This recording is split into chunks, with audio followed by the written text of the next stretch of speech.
Linkėjimai iš Misano 12 valandų lenktynių starto. Štai tokia graži lenktynių rikiuotė, o mes keliaujame per rikiuotę ir supažindinsime jūs su dalyviais, tarp kurių yra 3 komandos, kurių automobilius pilotuoja lietuviai. Taigi laikome kumščius už Lietuvą, 12 valandų pragaras, 30 laipsnių karščio. Paklauskim lietuvių, kaip jie nusiteikia. Aišku, daugelis sakys, oi, čia visai ne karšta, viskas bus labai paprasta ir lengva. Ne veltui 24 valandų serijos šūkis yra This is Endurance. Dar nepaminėjau, labai įdomi rikiuotė, į priešingą pusę stovi automobiliai. Jeigu kitose visose lenktynėse važiuodavo štai ten, į tą pusę už nugaros, tai dabar važiuoja, tarsi startuoja prieš eismą, nors iš tikrųjų pačios lenktynės vyksta pagal laikrodžio rodiklę, tai taisyklingai.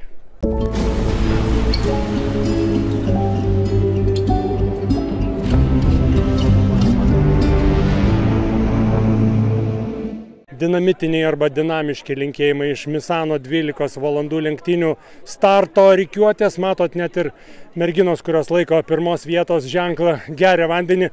Tikrai labai karšta, taigi šiandien būtina gerti skysčių. Keliaujame per starto rikiuotę. Štai pasigrožėkite ir gražia taure, kurią laimės nugalėtojai. 3 komandos, kurių bolidus pilotuoja lietuviai. Juos trumpai ir pakalbinsime, kaip kovos su karščiu, kokia strategija, ką nusprendė paskutinio susirinkimo metu, jeigu žinoma išduos paslaptį. Štai smalsuoliai domisi Lamborghini. Aišku, šitas užuolaidėlės reiks nuimti startuojant. Pirmasis pagal šalmą spėjus startuoja Paulius.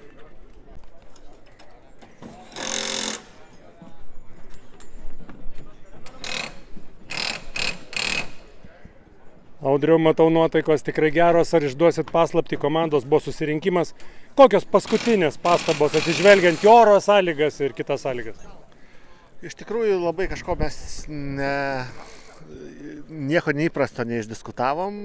Tiesiog aptarėm kelias strategijas, turim kelis planus, kurių greičiausiai neviešinsim.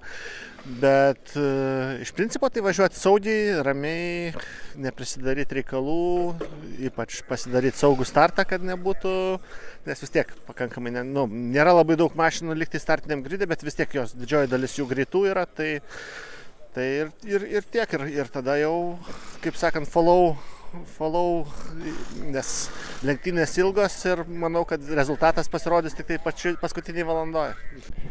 Gana tropinės sąlygos, Pauliau. Kaip vyksta vairuotojų atsigaivinimas, atsigerimas automobilyje? Kokie yra patogumai? Tai galėsim iš tikrųjų parodyti ir pakalbėti apie tą temą. Tai pirmas dalykas, turime gertuvės instaliuotus, kurios pasikeitimo metu aptarnaujantis personalas turi pakeisti naują vandenį. Nes kiekvienas vairuotojas turi savo gertuvės, ne dėl kažko kito, tiesiog, kad būtų buteliukai greitai pakeičiami ir galima būtų važiuoti. Tai galiu parodyti, kaip pas mus yra įrengta. Tai pirmas dalykas, ant šalmų turime sujungtus 2 jungtis.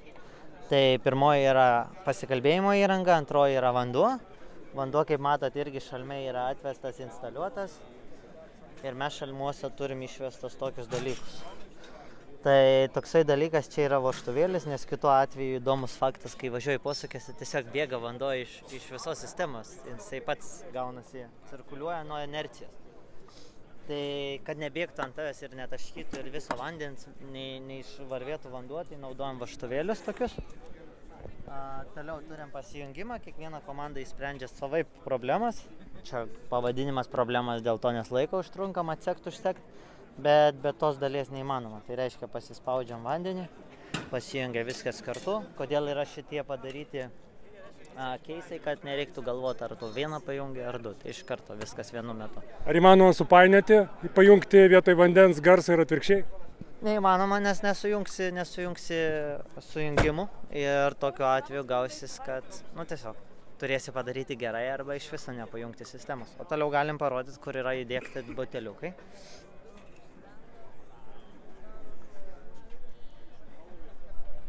Automobilį turi, kaip atidaro irgi technikas duris, tai reiškia, turi padaryti savo darbus, prisekti vairuotoją ir panašiai. Ir toliau turim čia tokį buteliuko laikiklį, tai va buteliukas išsiema irgi viskas, va nieks nebėga. Greitai dedam į savo dėtuvę, pasukam tam tikrą kryptim, užsifiksuoja ir tavo vanduo yra pakeistas. Mes vairuotojai turim ant vairo mygtuką, neparodžiau iš šeimos pusės. Turim mygtuką, spaudžiam ir vanduo ateina pas mus.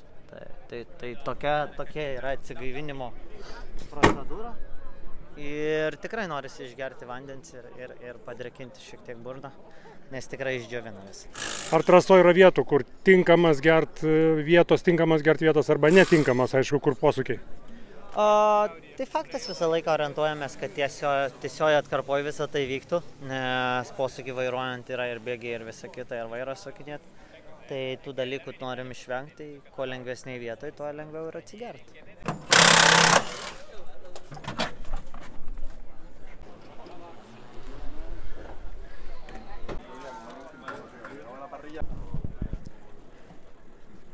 Atsiprašau, gal žinot, kiek laipsnių dabar šalčio ar šilumos? Nežinau, gal kokie bus. Iki 15, manau, maksimum. Pliuso. Tai pamiršote džemperį bent jau? Tai aš žinai, kai iš vikingų šalies, tai mums nešalta. Kaip karštis turėtų veikti lenktynės, kaip tau atrodo, patyręs esi žmogus? Nežinau, normalus tas karštis. Visi pripratę. Kondicionierius viduj vairuotam neblogai tikrai. Tai audinė turi, kaip sakant, visas faršas viduj, net kondicionierius, tik audio sistemos Harman Kardon nėra. Full spekas, bet mes turime ausinės, per kurias gali komandos vadovas paleisti muziką. Ir paleisti šaltą orą. Jo, aš manau, kad tikrai full spekinta mašina bus patogu važiuoti 12 valandų. O karštis, bet ir vanduo yra labai svarbus lenktynininkam. Kaip techniškai vyksta atsigerimas? Ar reikia spausti mygtuką, ar traukti per žandus, kaip vyksta? Iš anksto atsigerti reikia. Pas mus nėra sumontuota važiuojant atsigerimo. Iš anksto ir po to atsigeri ir pakentėti truputį reikia.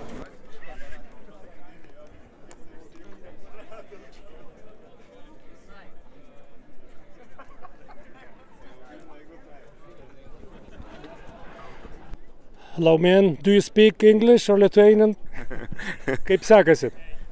Gerai, dabar jau gerai. 30 laipsnių karščio, šypsena iš veido nedingsta. Ne, kažkaip tas karštis, kai nusiteiki, kad taip ir bus, tai kitaip nebus, tai realiai, koks pasirinkimas. Komandos gal buvo susirinkimas, kažkokią strategiją pradžiai aptarėt pedal to metal arba pirmas ratas gal nesusidaužyto, paskui jau pedal to metal. Ne, pas mus yra čia komandai nemažai inžinierių ir komandos narių ispanų ir turim vieną iš El Salvador, tai jie visi ispanakalbiai, tai čia toks miksas geras, čia vokiečiai, ispanų kalbai, tada turim vengrų ir, tai jie, pavyzdžiui, čia visi sako pradžioj, ta visa strategija yra plata o plomo, kur per kokią ten Narcos serialą Netflix'e sakė, kuris ten maždaug reiškia arba, kaip čia, How do you guys explain plata o plomo? Plata o plomo. Sí. Plata o plomo. How do you explain in English? Money or bullets. Money or bullets. Yeah, so it's like, is it applicable here? Of course. Of course, see? Aha, tai kaip dabar lietuviškai bus? Trūks plyš ar kaip?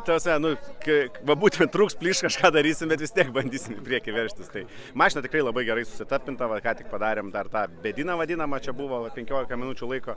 Tai kažkaip, nežinau, atrodo, kad tikrai komforto dabar jau yra nemažai joj, tai dabar tik lieka važiuoti. Komanda pasiruošus, kaip ir visi išsimiegoja, laimingi irgi išsišiepia, kaip ir jokių ten klaidų nemeta, žinai, ten nėra kažkokio streso paskutinę minutę, tai dabar tik lieka važiuoti stabiliai.